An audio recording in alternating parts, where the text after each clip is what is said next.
పత్రిజీ ప్రతిరూపం పిఎంసి ప్రతిక్షణం సత్యదర్శనం. ఈనాటి సత్యదర్శనం కార్యక్రమానికి స్వాగతం, సుస్వాగతం. సత్యంతో జీవించడం కోసం మనం ఎన్నో అద్భుతమైన విషయాలు అద్భుతమైన మాస్టర్ల ద్వారా పుస్తకాల ద్వారా తెలుసుకుంటూ వస్తున్నాం మిత్రులారా. మరి సత్యంతో జీవించడానికి బ్రహ్మర్షి పితామహ పత్రిజీ వారు 18 ఆదర్శ సూత్రాలను మనకిచ్చారు.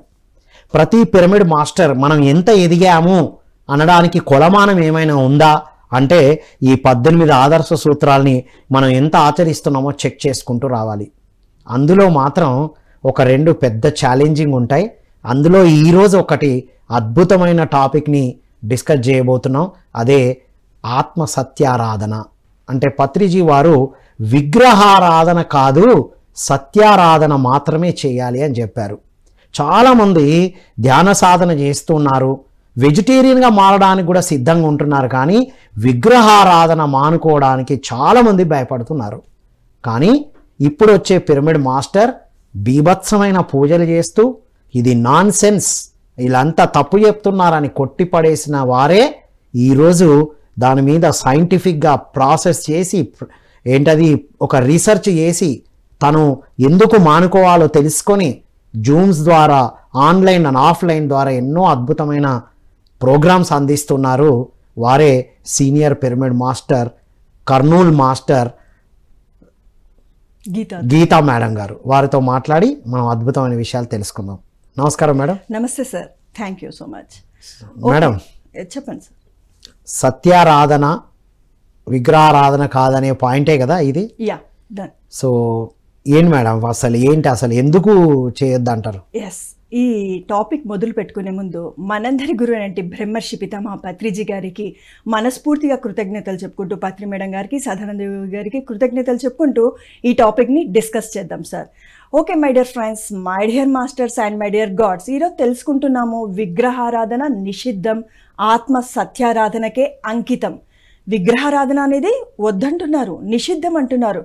మనము నా గురించి నేను చెప్తూ వస్తాను. చిన్నతనం నుంచి పూజలు, పునస్కారాలు, వ్రతాలు, నోములు, యజ్ఞాలు, హోమాలు, విగ్రహ ప్రతిష్టలు నా చిన్నతనం నుంచి నా ఫ్యామిలీలో ఇవే చూసుకుంటూ వచ్చాను. ఇంకా చక్కగా జపాలు తిప్పారు, నామకోటి రాశారు, కానీ ధ్యానం అనేది ఎక్కడ వినలేదు. ఇప్పుడు వచ్చి సార్ ఏమని చెప్తున్నారు, విగ్రహారాధన నిషిద్ధం అంటున్నారు. నాన్ సెన్స్ అనిపించేది నాకు. నా గురువైనటువంటి senior pyramid master Prabhakar Gupta గారు ధ్యానం నేర్పడానికి వచ్చి ధ్యానము ఎందుకు చేయాలని చెప్పినప్పుడు, ఈ టాపిక్ చెప్పినప్పుడు విగ్రహారాధన నిషిద్ధం అన్నప్పుడు నాకు చాలా నాన్సెన్స్గా అనిపించింది.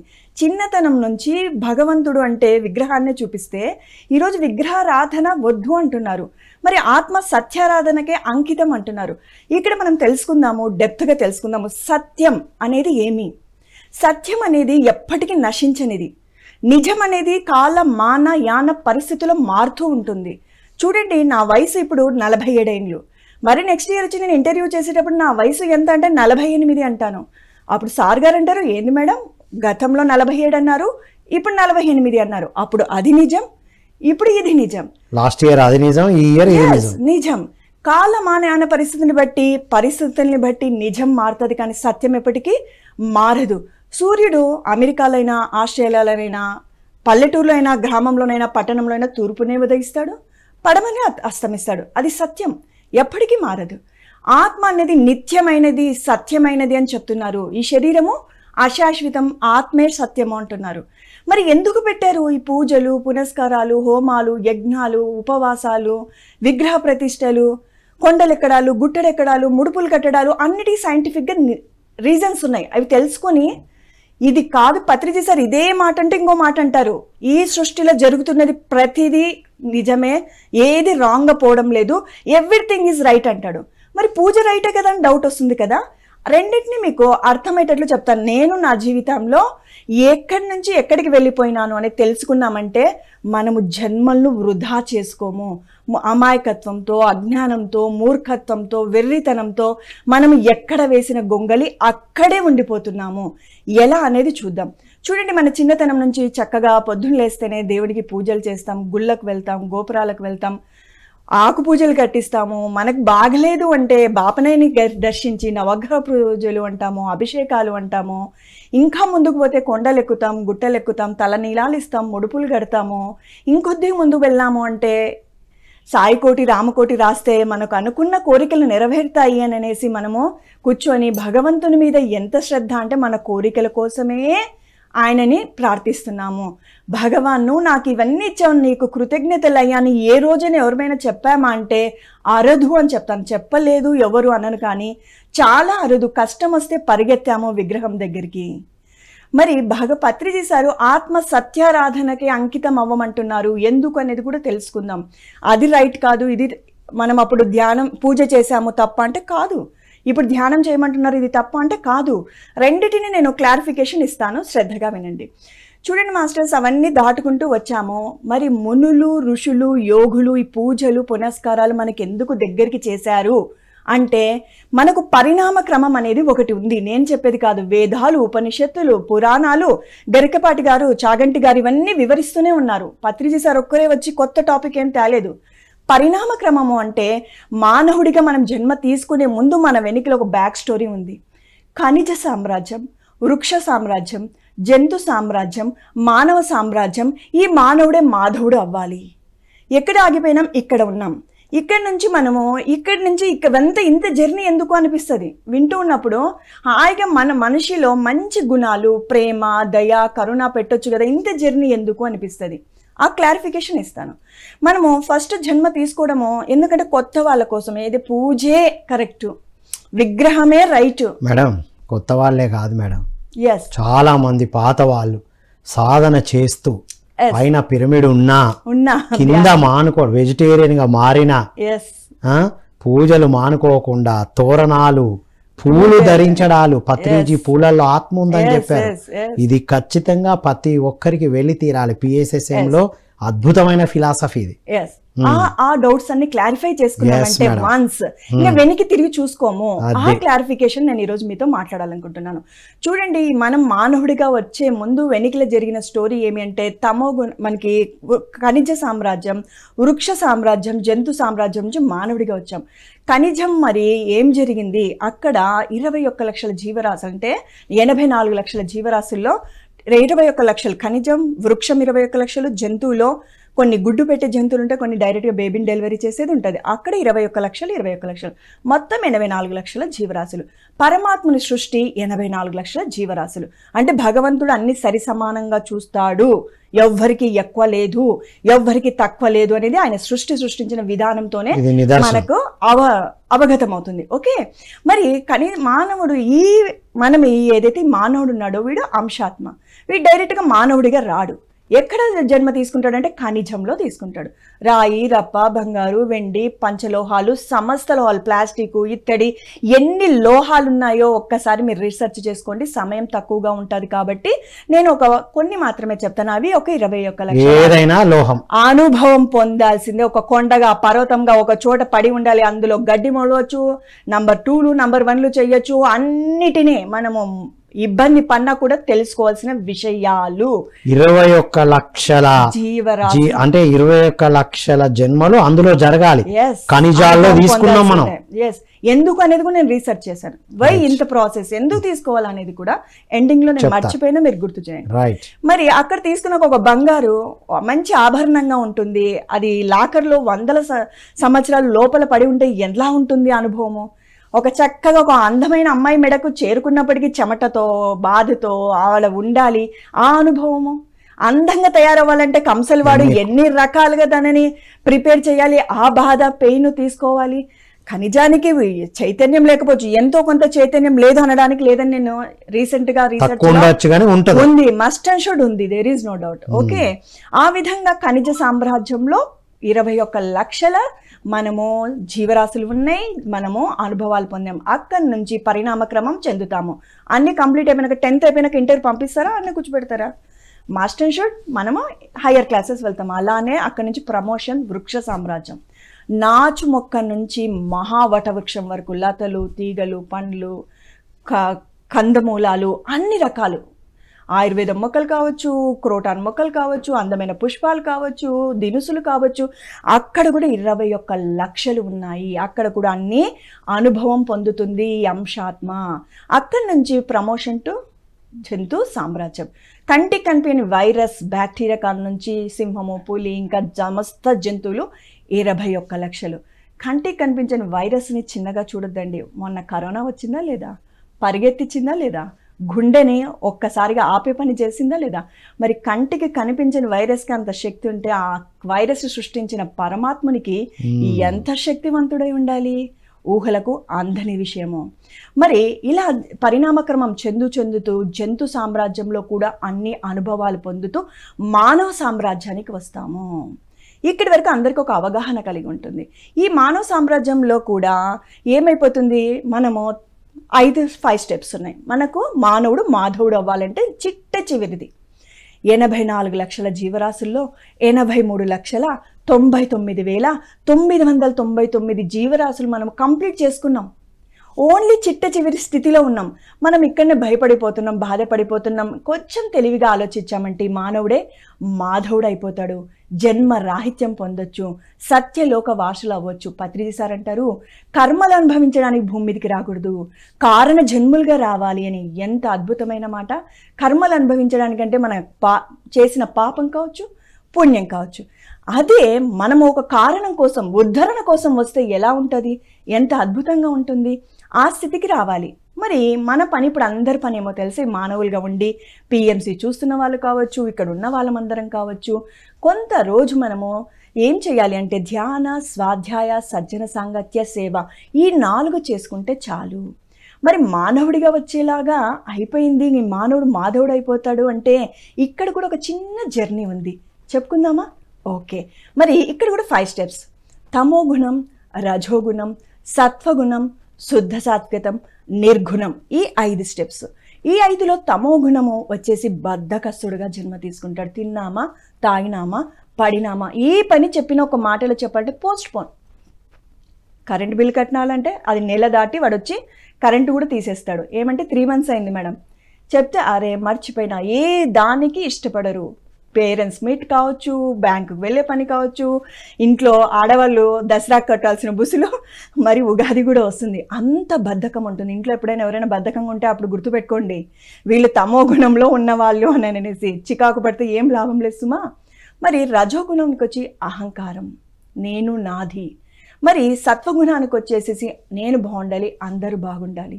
తమో గుణానికి ఉదాహరణ కుంభకర్ణుడు, రజోగుణానికి ఉదాహరణ రావణాసుడు, సత్వగుణానికి ఉదాహరణ విభీషణుడు. ఒక తల్లి బిడ్డలైనా వాళ్ళ గుణాలలో మార్పులు ఉన్నాయంటారా, లేవంటారా? మరి ప్రపంచంలో ఎన్నో రకాల మనుషులు, వాళ్ళు నాలాగలేరు, వీళ్ళు నీలాగలేరు అంటే ఎలా ఉంటారు? How it is possible? మరి ఎందుకు ఈ తమోగుణం, రజోగుణం, సత్వగుణం అంటే ఎందుకు ఈ ఋషులు, మునులు, యోగులు పూజల్ని దగ్గరికి తెచ్చారు? వాళ్ళేమో చక్కగా తపస్సు చేశారు, మనల్ని ఎందుకు ధ్యానం చేయమంటున్నారు? ఇక్కడ మనం చిన్న క్లారిఫికేషన్ చేసుకుందాం. తపస్సు అంటే ఫుల్ టైం జాబ్. అన్నిటిని వదిలేసి, అందరినీ వదిలేసి, తమను తాము ఉద్ధరించుకోవడం కోసము, అసలు భగవంతుడు ఎక్కడున్నాడు, ఎలా ఉన్నాడు, ఎందుకు పుడుతున్నాం, ఎందుకు చేస్తున్నాం అని తెలుసుకోవడానికి వాళ్ళు ఎంతో తపించిపోయి అన్నిటిని వదిలేసి నిషిద్ధం చేసి వాళ్ళు ఒంటరిగా వెళ్ళి చేసుకున్నారు. దాన్ని తపస్సు అంటున్నారు. మరి పత్రిజీ ధ్యానం అని ఎందుకు అంటున్నాడు? సంసారంలోనే నిర్వాణం. అందరిని వదిలేసిపోయి ధ్యానం, తపస్సు చేసుకోవడం పెద్ద కష్టం కాదు.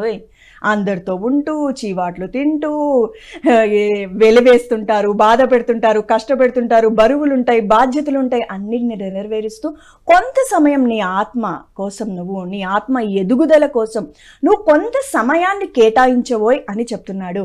అది వెరీ బ్యూటిఫుల్. చిన్న స్టోరీ చెప్పుకుందాం ఇక్కడ.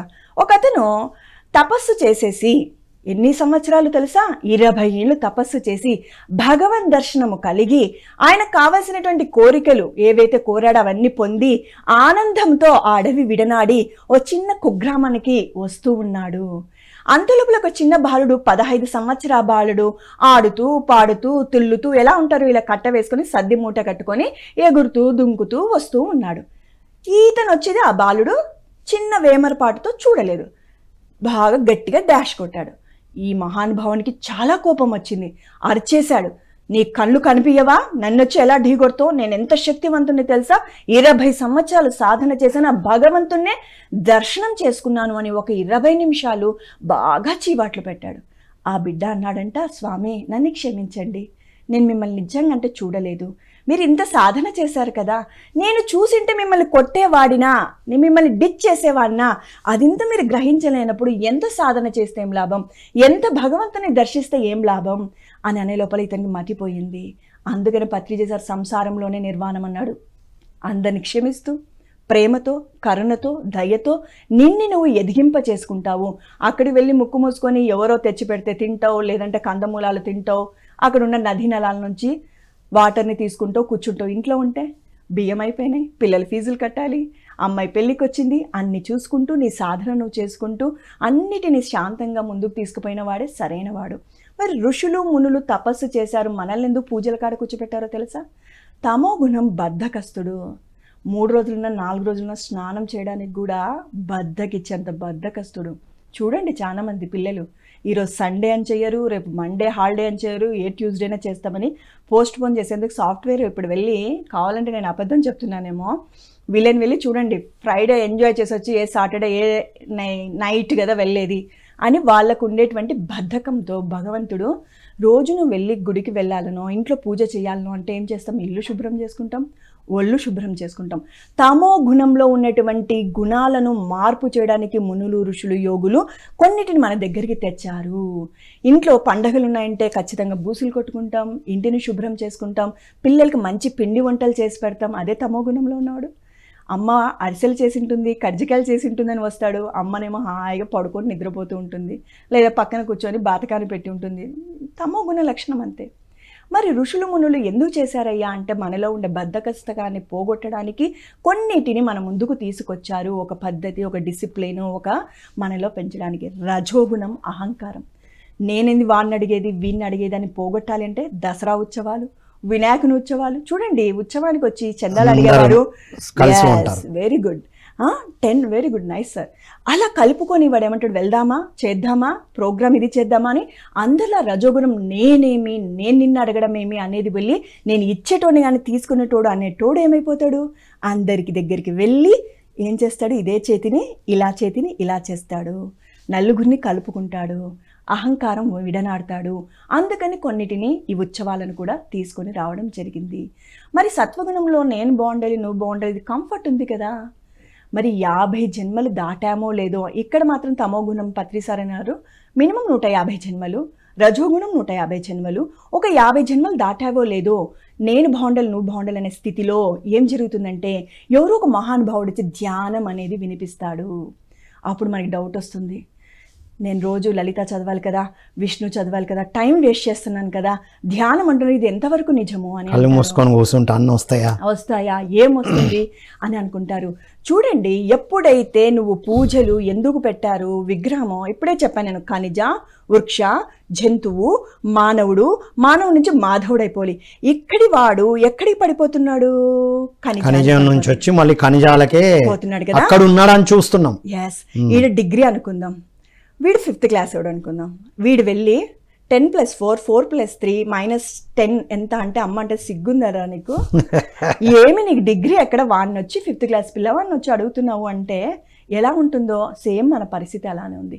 ఇంత పరిణామక్రమం చెంది ఇక్కడి వాడు ఇక్కడికి వెళ్ళాలి, మానవుడే మాధవుడవడం, సంపూర్ణం, పూర్ణత్వం, ఇది వదిలేసి మనం ఏమైపోతున్నాం, దిగజారి పడిపోతున్నాము. ఎవరికి సమయం వేస్ట్, అనేక జన్మలు వృధా చేసుకుంటున్నాము. మరి ఎప్పుడైతే మనం సత్వగుణంలో 50 జన్మలు దాటామో చూడండి, ఇవి 150 ఒక్కరి మేలు కోరామంటే 150 జన్మలు కాస్త 50 అయ్యాయి. అక్కడి నుంచి నీకు ధ్యానం అని ఒక గురువు వచ్చి చెప్తాడు, అరే బాబు హాయిగా కూర్చో, ఎక్కడనో లేడు భగవంతుడు, అంతటా ఉన్నాడు, అందరిలో ఉన్నాడు, అణువణువున ఉన్నాడు, అణువణువున ఉన్నవాడు నీలో ఉండడా అని గుర్తు చేస్తాడు. ఏ రూపంలో ఉన్నాడంటే నాకు పవర్స్ ఉండాలి కదా, ఈ డౌట్స్ వస్తాయి. నాకంత సీనే లేదు, అన్ని ఇబ్బందులు పడుతున్నా, ఎన్ని కష్టాలు నాకెందుకు ఉంటాయి? రాముడికి లేవా కష్టాలు, కృష్ణుడికి లేవా కష్టాలు? నువ్వు పూజించే రాముడికి కృష్ణుడికే ఉన్నాయి, ఎంతసేపు అదే రాముడికి వెళ్ళి ప్రార్థిస్తున్నావే, ఆయన కష్టాలు లేవా? వాళ్ళెందుకు? భగవంతుడే మానవ రూపం ఎత్తాడు. ఎప్పుడైతే దైవంగం నుంచి భూలోకానికి వస్తావో ఎవ్రీబడికి, ప్రతి ఒక్కరికి కష్టాలు, నష్టాలు, మానాలు, అవమానాలు తప్పవు. కృష్ణావతారంలో లేవా? రామావతారం లేదా? కృష్ణుడు అంటే వెన్న దొంగ, ఆ దొంగ, ఈ దొంగ అని మనం మురిసిపోతాం, కానీ చిన్న నెలల బాలు నుంచి మర్డర్ అటెంప్ట్ జరిగింది. జైల్లో పుట్టారు కదా, జైల్లో పుట్టాడు. మేనమామ గారు సంరక్షించాల్సిన మేనమామనే కన్నెర్ర చేసి వేటాడి వేటాడి చంపాలనుకున్నాడు. ఇంతకన్నా దుఃఖం ఏ తల్లికి ఉంటుంది, ఏ బిడ్డకు ఉంటుంది? ఈ రోజున మనం ఆ కోణంలో ఆలోచించామా? మరి అవి చూసినప్పుడు పత్రిజీ సార్ ఏమన్నాడు? విగ్రహాలు చూస్తే నీకు స్ఫూర్తి కలగాలి అన్నారా మహానుభావుడు. కృష్ణ భగవాను చూస్తే అరే ఇంత జర్నీ ఉంది, నాలాగా ఎదుర్కొన్నాడు, మాధవుడిగా కిందికి వచ్చి అనేది రావాలి వాళ్ళకి. కృష్ణ అన్ని నాకు ఇవ్వు అని వేసి కాదు అంతే. ఎప్పుడు కూర్చున్నామంటే ఒక లిస్ట్, పెద్ద లిస్ట్, అది ఇట్లా రోల్ అయిపోతూ ఉంటుంది. తీర్చినా మరి అలా కాదు. ఈడ ధ్యానంలోకి వచ్చాక ఆత్మ జ్ఞానం పొందుతావు. నీకు భగవంతుడి దగ్గరికి కూర్చొని నువ్వు పూజలు, టెంకాయలు కొట్టడాలు, అభిషేకాలు చేస్తే ఆయననే ఈ సమస్తమైన సృష్టించాడు. సార్ నేను మీ ఇంటికి వచ్చి మీ ఇంట్లోనే కాఫీ చేసుకొచ్చి సార్ తీసుకోండి అంటే సార్ నేను మీకు ఇంత చేశాను కదంటే మీరు నవ్వుకుంటారు కదా సార్. అన్ని మా ఇంట్లో సామాన్ పెట్టి కప్పు మీదే గ్యాస్ మాదే అన్ని మీరే సార్ నేను ఇంత చేశాను కదా సార్ అని అంటే ఎంత మూర్ఖంగా ఉంటుందో. సమస్త సృష్టి ఆయనదే. పళ్ళు ఫలాలు ఆయన లేనిది ఒక పండు పండించలేము, ఏది చేయలేము. మరి ఆయనకే ఇచ్చి భగవాన్ నేను ఇంత చేశాను కదయ్యా, 1,00,000 రూపాయలు శాలరీ రావాలి మా ఓడికి, నీకు ప్రతి సంవత్సరం 10,000 ఉండేలేస్తా. మనకు 12 లక్షలు రావాలి, ఆయనకు సంవత్సరానికి 10,000 ఉండేస్తాం. ఏ లెక్క సార్ ఇది? అంటే మేడం దీన్ని బట్టి ఏంటి అర్థము? మనం అంటే ఎక్స్పెక్టేషన్తో చేస్తున్నాం, లేదా తమో గుణం పోగొట్టుకోవడానికి అది చేసింది కరెక్టే, రైటే, కానీ మనం మాత్రము అక్కడనే ఆగిపోతాం. ధ్యానంలోకి రాకముందు ఇవన్నీ రైటే. ఎందుకంటే నువ్వు అక్కడే ఉన్నాడని, నర్సరీ కావాలి, ఎల్కేజీ కావాలి, యూకేజీ కావాలి, అన్ని రైట్ వచ్చావు, డిగ్రీకి వచ్చే వరకు అది రైటే. కానీ ధ్యానం అనే పదం వినిందంటే బాగా గుర్తుపెట్టుకోవాలి మై డియర్ ఫ్రెండ్స్. ఎప్పుడైతే నువ్వు ధ్యానం అని విన్నావు అనుకోగా నువ్వు వచ్చేసావు. భయపడాల్సిన అవసరం లేదు. నేను పూజ చేయలేదు, నా ఫ్రెండ్ బాగా చేస్తుంది, మా అమ్మ వాళ్ళు మా చెల్లెలు వాళ్ళు బాగా చేస్తున్నారు, నేను వెనకబడిపోతున్నాను ఎప్పటికీ అనుకోవద్దు. ఈ రోజు నువ్వు ఉన్నావు, రేపు కూడా వాళ్ళు కూడా ఇదే దారిలోనే ఎగ్జిట్ అవ్వాలి. ఇప్పుడు వీళ్ళకి లేకపోయినా మా అత్తమ్మ కోసం చేస్తున్నా, మా హస్బెండ్ ఇంట్లో వాళ్ళ కోసం చేస్తున్నా, సాధన ఒక వైపు చేస్తున్నారు బీభత్సంగా. పైన పిరమిడ్ కూడా ఉంది, ఆ అందరు దేవుడు దేవత నిలయం కూడా ఉంది. మంచి క్వశ్చన్ సార్ ఆన్సర్ చేస్తా. అత్త కోసం, భర్త కోసం, పిల్లల కోసం చేస్తాం. నాకు ఆకలిస్తుంది సార్, మా అమ్మగారు తిని అమ్మ కడుపు నిండిందా అంటే నేను ఏమంటాను, అమ్మ నాకు పెట్టవే అది అని అంటాం కదా. అత్తకు, భర్తకు, బిడ్డకు అంటే అరే కూర్చోరా బాబు ధ్యానం చేయండి అని చెప్పాలి. నువ్వు ప్రార్థించైతే నీ ప్రార్థనలు వాళ్ళకు ఫలించవు. నువ్వు చేసే మంచి చెడు నీకు లాభం, నీ భర్తలు నీ పరివారం చేసే మంచి లాభం వారికి లాభం. ఈ జ్ఞానం అంతా నీకు ఆత్మ దర్శించు అని ఎందుకంటున్నా మహానుభావుడు అంటే నువ్వు సత్యం తెలుసుకుంటావు. ఏది సత్యమైంది, ఏది నిత్యమైంది. భగవంతుని ముందు కూర్చొని టెంకాయలు కొట్టిన, అభిషేకాలు చేసిన నీ జీవితం మారిపోదు. నువ్వు గతంలో చేసిన పాప పుణ్యాలే నీ జీవితంలో శుభాలు అశుభాలు. నెక్స్ట్ మరి ఇప్పుడు విగ్రహారాధన అంటే ఇవి. ఈ విగ్రహారాధన కంటిన్యూషన్ లో పూలను, ఆకులను, అలాలను హింసించడం కూడా జరుగుతుంది. దాని గురించి కూడా చెప్పండి. Very good. ఇప్పుడు ఆ టాపిక్ నుంచి ముందుకు వెళ్ళిపోదాం. చూడండి, ఇప్పుడే చెప్పుకున్నాము అంతటా పరమాత్ముడు ఉంటాడు, అందరిలోనూ ఉంటాడు అన్నప్పుడు ప్రతి పువ్వులోనూ, ఆకులోనూ, రెమ్మలోనూ ఉండడంటారా? మరి ఒక పెసలత మెడగానే ఒక అద్భుతమైన ఆమె ఇన్సిడెంట్ రాశారు. ఆమె ధ్యానం చేస్తూ ఎంతో గొప్ప జ్ఞానిగా ఎదిగి వాళ్ళ రిలేటివ్స్ వచ్చారని తన పెరటిలో ఉండే పువ్వులు కోస్తూ ఉంటే ఆమెకు అనుకోకుండా కళ్ళల్లో నుంచి ఒకటే నీళ్లు జట రాలిపోతూ ఉంటే ఆమె వెళ్ళి ధ్యానం చేస్తూ ఉన్నప్పుడు ఆమెకు ఒక మెసేజ్ అందించాయంట వృక్షాలు. వాళ్ళు తెలియక కోసారు, పర్వాలేదు, నువ్వు ఇంత ధ్యానం చేస్తున్నావు, ఇంత జ్ఞానాన్ని పంచుతున్నావు, నువ్వు పువ్వులను ఎందుకు కోస్తున్నావు అని ప్రశ్నించాయంట. అప్పుడు చెప్పిందంట, అమ్మ పువ్వులు ఉండేది భగవంతునికి పెట్టడానికే కదా అంటే అవి మెసేజ్ ఇచ్చాయంట, చూడు మేము ప్రకృతిలో ఎన్నో దుర్వాసనలు ఉంటాయి, ఆ దుర్వాసనల నుంచి పువ్వుల్లోంచి సుగంధాలు వెదజల్లుతాయి. ప్యూరిఫై చేయడానికి, ఒక్క మాటలో చెప్పాలంటే నేచర్ని ప్యూరిఫై చేయడానికి సృష్టి రకరకాల పువ్వుల్ని, రకరకాల సువాసనల్ని అందించింది. మనం ఇంట్లో డోర్ వేసేసి వెళ్ళామంటేనే కాస్త దుర్గంధం వస్తుంది. ఎప్పుడు వాకిలి తీసేస్తే ఆ బయట ఫ్రెష్ గాలి లోపలికి వస్తేనే కదా. మరి సృష్టి నియామకం ఒకందుకు, నువ్వేమో ఇంకొక అందుకు. ఇంకొక దురదృష్టమైన విషయం ఏమంటే పక్కింటోలవి, ఎదురింటోలవి కూడా వాళ్ళు లేరు అనేసి వాటిని ఎలా అంటే ఒక రాక్షసత్వంతో తెంపుతారు. అందరికీ కూడా రెమ్మలు లాగి, చిన్న పర్మిషన్ ఉండదు. ఎలా చెప్పారంటే ప్రకృతిని రిక్వెస్ట్ చేయమంటారు. నాకు కొన్ని పువ్వులు కావాలి, దేవుడికి పెట్టాలి, నీకు తృప్తి చెందాలంటున్నావు, కానీ అక్కడనే ఆగిపోవద్దు. అది స్టార్టింగ్ లెవెలే. ఎస్, ఇంకా ఎదిగినా కూడా చూడండి, మీ పిల్లవాడు నాకు స్కూల్లో నా ఫ్రెండ్స్ ఇష్టం అని వాడు ఇంటర్కి పోను అని మొరాయిస్తే అమ్మేమంటది, అరే బాబు ఇక్కడ కూడా నీకు ఫ్రెండ్స్ అవుతారా అని 10th నుంచి నువ్వు హయ్యర్ క్లాసెస్ పంపిస్తావు. నాకు పూజలు ఇష్టం, హోమాలు ఇష్టం, యజ్ఞాలు ఇష్టం, ఇవన్నీ వదిలేస్తే భగవంతుడు నన్ను కనికరించాడు అనుకుంటున్నావు. పూజల్లో పునస్కారాలు నీకు భగవంతుడు సుభిక్షం ఇవ్వడం లేదు, నీ కోరికలకు సరే అని గ్రీన్ సిగ్నల్ సైన్ చేయడం లేదు, నీ కర్మల్ని బట్టి నీకు ఉంటుంది. ఇక్కడ నేను డీప్ ఎక్స్ప్లెనేషన్ ఇస్తా. పూజలు చేశాం, గుళ్ళకు వెళ్ళాం, ప్రదక్షిణలు చేశాం, మనసులో ఈర్ష, ద్వేషం, కుళ్ళు, కుతంత్రాలు లేవంటారా? 100% ఉన్న మై డియర్ ఫ్రెండ్స్. చెక్ చేసుకోండి. ఎవరైనా మంచి పట్టు చీర కట్టుకొని హారం వేసుకొస్తే ఆమె బాగుంది అనే దానికన్నా అదే నా దగ్గర ఉంటే అనేది ఏ శ్రీమూర్తికైనా లోపల ఇన్నర్లో క్వశ్చన్ వేసుకుందాం, ఉంటే బాగుండేది కదా. అందరు ఉంటారని కూడా అన్నారు సుమా. ఎవరో మంచి కారు వేసుకొచ్చారు, ఇతని కారు ఉండింటది ఆల్రెడీ, అరే ఎప్పటికైనా ఇలాంటి కారు కొనాలి. ఈర్ష ఉందా లేదా? కంపారిజన్ ఉందా లేదా? ఏదో నాకు భగవంతుడు ఇదన్నా ఇచ్చాడని మనం అనుకుంటున్నామా? లేదు. ఎప్పుడైతే ఈ పూజలు పునస్కారాల నుంచి ధ్యానానికి వస్తావో నువ్వు తెలుసుకుంటావు. ఏమని తెలుసుకుంటావంటే, నేను చేసే మంచి చెడే నా జీవితంలో వచ్చే ఆనందానికి కావచ్చు, దుఃఖానికి కావచ్చు కారణము. ఎవ్వరికైనా పాపం చేయాలని ఉండదు, ఇబ్బంది పెట్టాలని ఉండవు. పరిస్థితులు మనల్ని అతలాకుతలం చేసి చెయ్యకూడని దుష్కర్మలు చేస్తున్నాము. నా పరివారం బాగుండాలి, నేను బాగుండాలి, అందరిని గొప్పగా అనుకోవాలి, అంతకు మించి ఇంకొకటి ప్రపంచంలో ఏదీ లేదు. పరుగులు పెడుతూనే ఉన్నారు. నేను ఇప్పుడు వస్తూ ఉన్నాను, అందరిలో చూస్తున్నాను హడావిడి, భయము, చింత, టెన్షన్, ఎవరు రిలాక్స్గా రావడం లేదు. అప్పుడు అనిపిస్తుంది, ఎందుకు ఇంత పొట్ట కోసము ఇన్ని తప్పులు, ఇన్ని పాపాలు చేస్తున్నాము. ఎస్, పరివారాన్ని చూసుకోవాలా, ఇంటి యజమాని బాధ్యత, కానీ ధర్మాన్ని విడనాడొద్దు. భగవద్గీత అదే చెప్తుంది. నీ ధర్మం ఎందుకు? అవసరాలు వేరే, కోరికలు వేరే. అవసరాలు సమంజసం, కోరికలు అసమంజసం. మొబైల్ ఉంది, ఇంకా అప్డేట్ కావాలి, బైక్ ఉంది, ఇంకా మంచిది కావాలి, ఇల్లుంది, విల్లా కావాలి, విల్లా ఉంది, బంగ్లా కావాలి, ఇలా పరుగులు పెడితేనే ఉన్నాము. ఏదో ఉండడానికి ఉందా లేదా? మేడం మాకు ఉండడానికి కూడా లేదు అంటారు కొంతమంది. రెంట్ కట్టడానికైనా డబ్బులు ఉన్నాయా లేదా? దాంతో తృప్తిపడు, అన్యాయంగా సంపాదించదు, ధర్మంగా నువ్వు ఎంతైనా కష్టపడు అని భగవద్గీత మనకి చెప్తుంది. Wonderful madam. అధర్మంగా సంపాదిస్తూ ఈ ఈర్షాద్వేషాలు పెట్టుకొని నేను ఎక్కడికో వెళ్ళాను, అక్కడ హుండీలో వేసాననే ఈ తృప్తితో ఉండడం వల్ల ఏమీ జరగదు అనేది మీరు చెప్తుంటే అర్థమైంది. Damn sure. ఎందుకంటే మనం తెలుసో తెలియకో ఈరోజు నేను ఒక ప్లేస్ చూస్తాను, వెంచర్ వేశాను, నేను కొన్ని ఫర్ సపోజ్ ఒక ఎకరా ఒక 30 లక్షలు కొన్నాను, నేను అది వెంచర్ రూపంలో మితిమీరిన ఆదాయంతో అమ్ముతాను.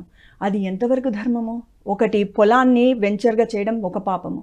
ఉన్న వాళ్ళకు కూడా నేను చెప్తున్నాను, ఆల్రెడీ మీకు 1, 2 ఫ్లాట్స్ కొనుక్కోండి. దెర్ ఈజ్ నాట్ 10, 20, 30, 40 ఫ్లాట్లు. మాకు ఆడ ఇన్నున్న ఈడన్న నేను భూమిని, రైతన్నని అన్యాయం చేయొద్దండి మై డియర్ ఫ్రెండ్స్. భూమి ఉంటేనే మనకు అన్నం. ఈ రోజు మనం బాగున్నాం, రేపొద్దున మన భవిష్యత్తు తరాలు బాగుండాలంటే భూమి సుభిక్షంగా ఉండాలి. ఉండడానికి ఎంత కావాలి, మనం పోతే ఎన్ని అడుగులు కావాలి, ఇదంతా ధ్యానం ద్వారా మనం తెలుసుకోవాలి. ధ్యానం ద్వారా తెలుసుకున్న వారు ఒకవేళ ఏదైనా కావాలంటే తీసేసినప్పుడు దాంట్లో ఒక మంచి కార్యక్రమాలకి ఇవ్వచ్చు కదా. అలా అధర్మంగా సంపాదించి నేను మంచి పనులు చేసి కడుగుతా అంటే కుదరదు. ధర్మయుతంగా వచ్చిన 10 రూపాయలు 1 రూపాయి ఇచ్చినా ఒక మంచి టాపిక్ తీసుకొచ్చా. ఏం మేడం, అంతే కదా. చూడండి మాస్టర్, సార్ అడిగారు అధర్మం చేసి నేను మంచి పనులు చేస్తే అంటే సరిపోదు కదా మేడం అని అంటున్నారు. ఈడ మీకు ఒక చిన్న విషయం చెప్తాను మై డియర్ ఫ్రెండ్స్. 2 భగవంతుడు అనేవాడు 2 డ్రమ్స్ పెట్టింటాడు. నువ్వు చేసిన పుణ్యం ఒక డ్రమ్లో పడుతూ ఉంటుంది, చేసిన పాపం ఒక డ్రమ్లో పడుతుంది. నువ్వు ఏం చేస్తావు, నాకు 10 కోట్ల లాభం వస్తే 1 కోటి రూపాయలు ఇస్తాను అంటావు. 1 కోటి రూపాయల లాభం ఇంత, 10 కోట్ల నష్టం, పాపం అంత. ఎంత తెలివైన వాడైనా పాపాన్ని ఇంత మోయాలనుకుంటే అవివేకం కాదంటారా? ఆ జ్ఞానం కాదంటారా? అందుకోసమని ఆత్మ సత్యారాధనకు అంకితం అయితే ఏది శాశ్వతం, ఏది అశాశ్వతం, ప్రాపంచికంగా కంటికి కనిపించే అన్నీ కూడా ఏ రోజైనా విడనాడాల్సిందే. మనకు కంటికి కనిపించనిదే శాశ్వతం, అదే మనకు తెలియక మనము తికమక పడుతున్నాం. ఆధ్యాత్మికత వెరీ సూపర్ ఎక్స్ట్రాడినరీ సబ్జెక్ట్. ప్రాపంచికత మనము చదివే చదువులు, సొసైటీలో నేను గ్రేట్, నా హోదా చూపిస్తుంది. పదవులు శాశ్వతమా, అందం శాశ్వతమా, డబ్బు శాశ్వతమా? మన కళ్ళ ముందు ఎంతమంది కొల్లాప్స్ అయినట్టు చూసినాము. మరి ఏది శాశ్వతం? ఒక ఆత్మజ్ఞానము, ఓ రమణ మహర్షిని చూసాం, బుద్ధుని చూసాం, వివేకానందుని చూసాం, బ్రహ్మర్షి పితామహ పత్రిజీని చూసాము. ఈరోజు చిలువలు పలువలుగా ఏమున్నా ఎంతున్నా మనశ్శాంతిగా తృప్తిగా ఉండడానికి కారణమేమి? సత్యాన్ని తెలుసుకోవడము. ఆత్మ సత్యారాధన అంటే ఆత్మ అంతటా ఉంటాడు కదా, మనలోనే ఉండి మనకెందుకు ఈ కష్టాలు బాధలు, నాకు శక్తి ఉండాలి కదా, పవర్స్ ఉండాలి కదా, నేను ఫ్రీగా రాలేదు సార్, బస్సులో వచ్చాను ఛార్జీ పెట్టుకొని అని డౌట్ వస్తుంది కదా. భగవంతుడు అంటే నీలో ఉండడము అంటే ఆత్మ రూపేణ ఉన్నాడు. నువ్వు మాట్లాడగలుగుతున్నాను, నేను మీతో మాట్లాడుతున్నాను సార్, ఉండి కొలాప్స్ అయిపోయాను, అయినా మీరు మాట్లాడండి అంటారా? 108కి కాల్ చేస్తారా? లేదు, ఆత్మ వెళ్ళిపోయింది కాబట్టి మాట్లాడలేము. అంటే నేను అనుకునేది నేను కాదు, ఈ మేనుని పట్టుకొని నేను అనుకుంటున్నాను. లోపల ఒక ఆత్మ ఉంది, అదే పరమాత్మ, అది తెలియడం లేదు. ఓ జంతువు కలేభరం ఆడ పడి ఉంటుంది, ఉన్నంతసేపు అది పరిగెత్తింది, ఆడికి వెళ్ళింది, ఈడికి వెళ్ళింది, ఆహారాన్ని తీసుకెళ్ళింది, అది చేసింది. మరి ఆత్మ ఎప్పుడైతే వైదొలిగిందంటే ఆ శరీరం అయిపోయింది, శవం అయిపోయింది. మనలో కూడా భగవంతుడు ఆత్మ రూపేణ ఉన్నాడు. ఆయన కంటికి కనిపించడు, కానీ ఆయన లేకపోతే ఏమీ లేదు. ఆత్మ లేకపోతే మీరు ఇంటర్వ్యూ చేయలేరు, నేను ఇంటర్వ్యూ చేయలేను, మన ముందున్న వీడియో సార్స్ వాళ్ళు ఈ టెలికాస్ట్ చేయలేరు. మనలో ఒక శక్తి ఉంది, ఒక చైతన్యం ఉంది, అదే ఆత్మ. మరి ఆత్మ సత్యారాధనకు అంకితం అవ్వమంటున్నారు. అది ఎలా అవుతుంది అంటే రోజు నువ్వు ధ్యానం చేస్తుంటే ఈ ప్రాపంచికంలో నుంచి నీ లోపలికి నువ్వు ప్రయాణం చేస్తావు. గత జన్మల్లో ఎన్నో తెలుసో తెలియకో అవివేకంతోనో అజ్ఞానంతోనో మూర్ఖత్వంతోనో చెయ్యకూడని దుష్కర్మలు చేసి ఎన్నో పాపాలు చేశావు. అవి బ్లాక్స్ రూపంలో మనకి వ్యాధి రూపేణో, ఆర్థిక ఇబ్బందుల రూపేణో, సంబంధ బాంధవ్య సమస్యల రూపేణో ఇబ్బంది పెడుతూ ఉన్నాయి. ప్రపంచంలో లక్షల వేల కోట్ల సమస్యలు లేవు, 3 ఉన్నాయి.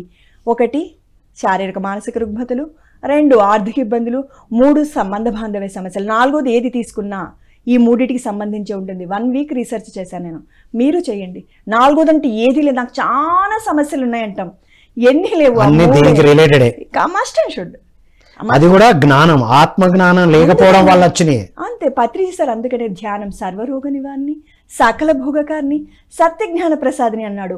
నువ్వు ధ్యానం చేస్తే రోగం రాదు. ప్రపంచంలో మొదటి సమస్య శారీరక మానసిక రుగ్మతలు, తీసేద్దామా? నువ్వు ధ్యానం చేయి భోగత్వం వస్తుంది అన్నాడు. ప్రపంచంలో 2వ సమస్య ఆర్థిక ఇబ్బందులు, తీసేద్దామా? ధ్యానం చేసి ఎట్ల నుంచి వచ్చి పడుతుందో నీకు వచ్చి అవసరమే లేకుండా ఏం కావాలో అది వస్తుంది, నీకు అవసరమే లేకుండా చేస్తుంది విశ్వము. థర్డ్ వన్ వచ్చి మనకి పత్రిజీ సార్ సత్య జ్ఞాన ప్రసాదిని అన్నాడు. నా భర్త నన్ను కొడుతున్నాడు, నా అత్త నన్ను హింసిస్తుంది, నా ఆడబిడ్డని ఇబ్బంది పెడుతుంది అంటే గతంలో నువ్వు ఇచ్చావు, ఇప్పుడు పొందుతున్నావు. మన జీవితంలో కష్టాలు బాధలకు 2 కారణాలు. 1 కర్మను అనుభవించడానికైనా వస్తుంది, 2వది మనము పాఠాలు నేర్చుకోవాలి అంటే ఇట్లాంటి పరివారాన్ని సెలెక్ట్ చేసుకొని మనమే కాల్ లిస్ట్ ఇచ్చి రండి బాబు అని ఇన్వైట్ చేసుకొని ఇప్పుడు వచ్చి భగవాన్ నాకెందుకు ఇలాంటి భర్త, నాకెందుకు ఇలాంటి పిల్లలు, నాకెందుకు ఇలాంటి స్నేహితులు అని భగవంతుని నిందిస్తున్నాము, మన చుట్టూ ఉన్న వాళ్ళని నిందిస్తున్నాము. ఎప్పుడైతే మనము మన లోపలికి మనం ప్రయాణం చేస్తామో ఇవన్నీ అవగతమయ్యి పరనింద వెళ్ళిపోతుంది. పరనింద నుంచి ఎప్పుడైతే బయటపడతామో ఎవరిని ఇబ్బంది పెట్టాం. వండర్ఫుల్ మేడం, ఇదంతా ఎందుకు జరిగింది అనేది డీటెయిల్గా వచ్చింది. ఇప్పుడు సాధనలోకి వచ్చాం. Very good. శాకాహారులుగా ధ్యాన సాధన చేస్తూ పిరమిడ్ శక్తి వాడుకుంటూ ప్రచారంలో ఉన్నాం. ఇంకా ఇప్పుడు సాధకులు ఎలా ఉండాలి ఆత్మ సత్యారాధన అంటే? మరి కొత్తగా వస్తున్న వాళ్ళు ఇలాంటివి తెలియక చేస్తున్నప్పుడు కరెక్షన్ చేస్తే జడ్జిమెంట్ అంటారా కాదా? ఇది మీరు చెప్పాలి. మన బాధ్యత, చాలా బాధ్యత, పిరమిడ్ మాస్టర్స్ యొక్క కర్తవ్యం అని చెప్తాను నేను. చూడండి, మనము ధ్యానం చేస్తూ ఉన్నాం, మనం ఎవ్రీ ఇయర్ ఒకసారి తిరుపతికి వెళ్తున్నాం అనుకుందాం. ఒక మెడిటేటర్ నువ్వు పోలేకపోతే వాడు బాధపడడు, అంతే. భగవంతుడు ఇక్కడే ఉన్నాడయ్యా, నా తృప్తి కోసం నేను అక్కడికి వెళ్తున్నాను, నాకు జస్ట్ ఒక మెంటల్ రిలాక్సేషన్, నా జాబ్స్ నుంచి అన్నిటి నుంచి ఆ భగవంతుడు అంతటా ఉన్నాడు, అక్కడ కూడా ఉన్నాడు, నాకు వీటన్నిటి నుంచి కాస్త నాకు బ్రేక్. అక్కడ ఆయన ఏదైతే విగ్రహం ఉందో విరాట విగ్రహం 100 అడుగుల కింద ఇప్పటికి ధ్యాన ముద్రలో ఉన్నాడు, అహోబిలంలో ఉన్నారు అని ఎంతో మంది దర్శనం చేసుకున్నాం. మనమందరం కూడా ఏం చెయ్యాలి? నీ లోపలికి నువ్వు ప్రయాణం చేయబోయి అంతటా ఉన్నాడు. ఆడికి వెళ్తేనే దేవుడు, కాశీకి వెళ్తేనే దేవుడు. చూడండి, ఇంట్లో ఎక్కడ మొక్కుతావు? పరుగు పరుగున వెళ్ళి నీ ఇంట్లో ఉండే చిన్న దేవుడి గుడికి వెళ్ళి మొక్కుతావు. గుడి ముఖ్యమా? ఇంట్లో దేవుడు లేదు లేదు, గుడి ఇంపార్టెంట్ అంటావు. గుడికి వెళ్ళాక ఎవరైనా శ్రీశైలం పోతున్నామంటే అమ్మో శ్రీశైలమా వెళ్తావు. శ్రీశైలం వెళ్ళాక కాశీ ముఖ్యమా? శ్రీశైలం లేదు లేదు కాశీ అంటావు. మరి ఏది ముఖ్యము? నీలోనే ఉన్నాడయ్యా. ఇంకా చెప్పండి, నువ్వు బాత్రూంలో కూర్చోనైనా ఆ భగవంతుని నువ్వు దర్శించవచ్చు, చూడొచ్చు. అంతటా ఉన్నాడు, అనువను ఉన్నాడు. షిరిడి సాయినాథుడు చెప్తాడు, మల పురుగులో కూడా నేనున్నాను అంటే ఏమనాలి? ఆత్మరూపేణ సర్వాంతర్యామి భగవంతుడు. అది కాబట్టి సాధకులు సర్వాంతర్యామి చూసినప్పుడు విగ్రహారాల్లో కాదు, తోరణాలు పూల దండలు కట్టడంలో కాదు, ఇవన్నీ చెప్పిన పత్రిజీకి కాదు మేడం, ఇవన్నీ చెప్పిన పత్రిజీకే, పత్రిజీ ఫోటోకే దండలు వేయడం అంతకన్నా అజ్ఞానం.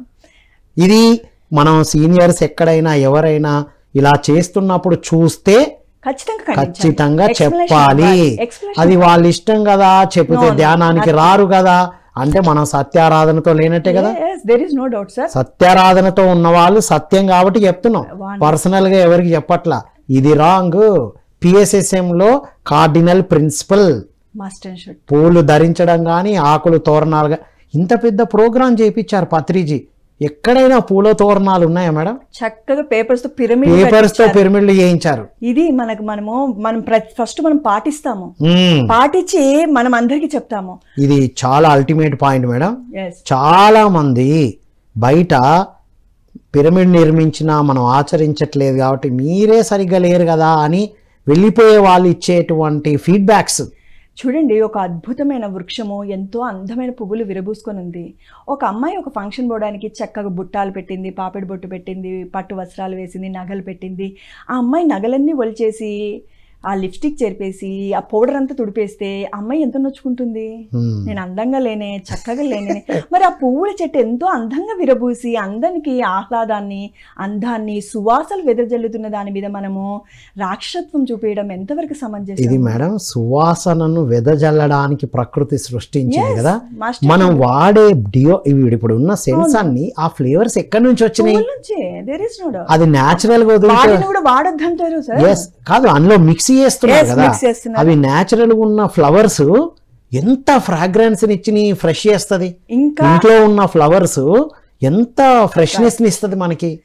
ఎప్పుడైతే మానవుడు మాధవుడైతాడో, ఈ మాంసపిండం మంత్రపిండం అవుతుందో, ఈ శరీరంలో సుగంధాలు విరజల్లుతాయి. అది మర్చిపోతుంది. ఎగ్జాక్ట్లీ, అది ఎప్పుడూ మర్చిపోదండి. ఒక స్త్రీమూర్తితో పురుషుడు అలా అయితే ఎంతో సువాసన వస్తుంది, దైవిక మూర్తులు. ఎందుకంటే ఆ మాంసపిండం మంత్రపిండంగా విరాజిల్లుతుంది. ఈ మానవుడు మాధవుడైనాడంటే పవర్స్ 3 తలలో 4 చేతిలో కిరీటాలో కాదు, మన గుణాలలో మార్పు వస్తుంది. ప్రేమ, దయ, కరుణ, జాలి, క్షమ, సహనం భగవంతుని గుణాలు మై డియర్ ఫ్రెండ్స్. మనం వాటిని అలవర్చుకున్నప్పుడు ఈ మానవుడే మాధవుడైతాడు. ఒకరు ఎవరైనా మృతి చెందినప్పుడు అంటారు దేవుడు రా అని అంటున్నాడు. అంటే అర్థమేమి? ఉన్నప్పుడు కూడా అట్లా పోతుంటే కూడా అయ్యా అయ్యా దేవుడయ్యా అంటారు. ఎందుకన్నారు? దయతో ఉన్నాడు, కరుణతో ఉన్నాడు. అయ్యా అని ఎప్పుడైనా పోతే ఏది ఉన్నా లేకున్నా పట్రా, నేను వెళ్తా పదా, నేను మాట్లాడతా పదా, నేను వస్తా పదా, దయతో కరుణతో జాలితో ఉన్నాడు. ఆ గుణాలు మనలో లేవు, అడుగంటికి పోతున్నాయి. నా భార్య, నా భర్త, నా పిల్లలు, వాళ్ళ కోసం ఏమైనా చేస్తున్నావు. నీ చుట్టూ ఉన్న వాళ్ళ కోసం నువ్వేం చేస్తున్నావు? అదే శ్రీకృష్ణ భగవానుడు భగవద్గీతలో చెప్తాడు, ధర్మాన్ని అందరికీ సమానంగా ఉండాలి. నీ పరివారానికి ఒక ధర్మం, నీ పక్కింటోళ్ళకి ఒక ధర్మం ఉండరాదు. ఎప్పుడైతే నువ్వు ఆత్మ సత్యారాధనకు అంకితం అవుతావో, ఈ పొరపాట్లన్నిటినీ దిద్దుకుంటావు, ఈ మానవుడు మాధవుడైపోతాడు, జన్మ రాహిత్యం పొందుతావు, సత్యలోకవాసి అవుతావు. ఎప్పుడైతే ధ్యానం చేస్తావో, స్వాధ్యాయం చేస్తావో, సద్యన సాంగత్యం చేస్తావో, పొందిన దాని సేవ రూపంలో 10 మందికి చలువల పిలువలుగా పంచాలి. అప్పుడే నువ్వు సత్యలోకవాసి అవుతావు, లేదా తపోలోకవాసిగానే ఉండిపోతావు. Super madam, ultimate. పత్రిజీ చెప్పిన విగ్రహారాధన కాదు సత్యారాధన అనేది అల్టిమేట్గా చెప్పారు మేడం. చివరగా మన PMC ప్రేక్షకులకు, పిరమిడ్ మాస్టర్లకి మీ మెసేజ్ ఏంటి వాళ్ళ? మాస్టర్స్, మీకంటే నేను చెప్పేదంటే నిజంగా అంటే ఏం లేదు. ఈ డిఫరెన్షియేషన్ తెలుసుకోండి, మరీ కిందికి దిగొద్దండి. ఎవరెస్ట్ శిఖరానికి ఎక్కుతున్నప్పుడు మరీ ఎందుకు కిందికి చూస్తారు? వెన్ను తిరిగి చూడాల్సిన అవసరమే లేదు. నిత్యము ధ్యానం చేయండి. విగ్రహానికి నువ్వు పూజ చేసినా పర్లేదు, కానీ ఏం చేయాలి? ఆడ దీపం వెలిగిస్తూ నువ్వు కోరుకోవాలి, లోక సమస్త సుఖినో భవంతు. అది కోసం ఋషులు మునులు పెట్టారు. నేను బాగుండాలి, నా పిల్లలు బాగుండాలి. ఆ వెలిగిచ్చే లోపు లిస్ట్ అంతా చదువుతారు. ఇది కావాలి, అది కావాలి. లేదు, అది కాదు. ఋషులు మునుల యోగుల సంకల్పం ఎప్పుడైతే ఇంట్లో శుభ్రత పరిశుభ్రత ఏర్పడి అందరి శుభాన్ని కోరవయ్యా, ఎప్పుడైతే అందరి నోట ఇది పలికిందంటే ఎక్కడ భూకంపాలు రావు, వరదలు రావు, కష్టాలు రావు, కన్నీళ్లు రావు. ఎందుకంటే అందరం ఏం కోరుతున్నాం? దీపం వెలిగిస్తూ లోక సమస్త సుఖినో భవంతు. మరి ఏమొస్తుంది? ఏదైతే పాజిటివ్గా వైబ్రేషన్స్ ఇస్తామో అదే వస్తుంది. ఎటువంటి వెనకడుగు వేయాల్సిన అవసరం లేదు. బ్లైండ్గా గురువుని ఫాలో అయిపోండి. రీసెర్చ్ చేసుకోండి. నేను కూడా రీసెర్చ్ చేశాను. నాన్ సెన్స్ అన్నాను. నాకు ఏ మాత్రం గిల్ట్ లేదు. ఎందుకంటే పత్రిజీ సార్ అంటారు కదా, సైంటిఫిక్గా నువ్వు కనుక్కో, శోధించు అన్నాడు. అందుకని నేను గిల్ట్ ఫీల్ అవడం లేదు. మేడం, తెలియనప్పుడు ఏమన్నా కరెక్టే, దేనికి గిల్ట్ ఫీల్ కాకు. కానీ తర్వాత తెలుసుకున్నాక రియలైజ్ అయిన తర్వాత ఆగలేదుగా. ఎంతో మందికి చెప్తున్నారు. ఇది wonderful madam. Thank you so much Geeta madam. ఈ అవకాశం ఇచ్చిన మీ అందరికీ ఎంతో కృతజ్ఞతలు. నాకు ఆత్మజ్ఞానాన్ని ప్రసాదించిన senior premier master Prabhakar Gupta గారికి, నాకు జన్మనిచ్చిన తల్లిదండ్రులకు, నా జ్ఞాన ప్రచారానికి సహాయ సహకరించిన నా పతిదేవునికి నమస్కరించుకుంటూ, పత్రిజీ సార్కి మరి ఒకసారి కృతజ్ఞతలు చెప్పుకుంటూ, పిఎంసి ఛానల్కి కృతజ్ఞతలు చెప్పుకుంటూ సెషన్ని క్లోజ్ చేసుకుందాం. Thank you madam. ఇది మిత్రులారా, విన్నారు కదా 18 ఆదర్శ సూత్రాల్లో అద్భుతమైన సూత్రం ఏంటి అంటే, విగ్రహారాధన కాదు, సత్యారాధన చేయాలి. ధ్యాన సాధన చేస్తున్నాము అంటేనే ఇక్కడున్నాం, మాధవుడిగా తెలుసుకున్నాం. మళ్ళీ ఇక్కడికి వెళ్ళి అది చేయకపోతే భయం అవుతుంది అంటే మనం ఎక్కడి నుంచి ఎక్కడికి కిందికి వెళ్ళిపోయామో మేడం గారు అద్భుతంగా చెప్పారు. ఇక్కడున్న మనం ఇక్కడున్న పూలను ఆకులను తోరణాలుగా కట్టి గ్రేట్గా స్టేటస్లు పెట్టి ఎవరైనా అది యూజ్ చేస్తూ ఉంటే మనం సైలెంట్గా ఉండి, వేరే వాళ్ళైతే వేరు. పిరమిడ్ స్పిరిచువల్ సొసైటీస్ మూమెంట్ అంటేనే ప్రకృతిని కానీ వ్యక్తులను కానీ జంతువులను కానీ ఎలాంటి ఇబ్బందికరమైన గురి చేయకుండా జీవించే వాళ్ళే. నాన్ ఇంటర్ఫేరెన్స్, నాన్ వైలెన్స్ అని చెప్పారుగా, వాటి జీవితాల్లో కూడా మనం ఇంటర్ఫేరెన్స్ అవ్వడమే. సో పిరమిడ్లో ధ్యానం చేస్తున్నాం, సత్యారాధనతో ఉన్నామంటే మేడం గారు చెప్పినట్టు వెనకడుగు వేయాల్సిన అవసరం లేదు. వస్తాయి, వచ్చినప్పుడు ఆ కృష్ణ భగవాన్ని చూసి ఒకసారి గుర్తు తెచ్చుకోవాలి. రాముల వారి విగ్రహాన్ని చూసి తెచ్చుకోవాలి.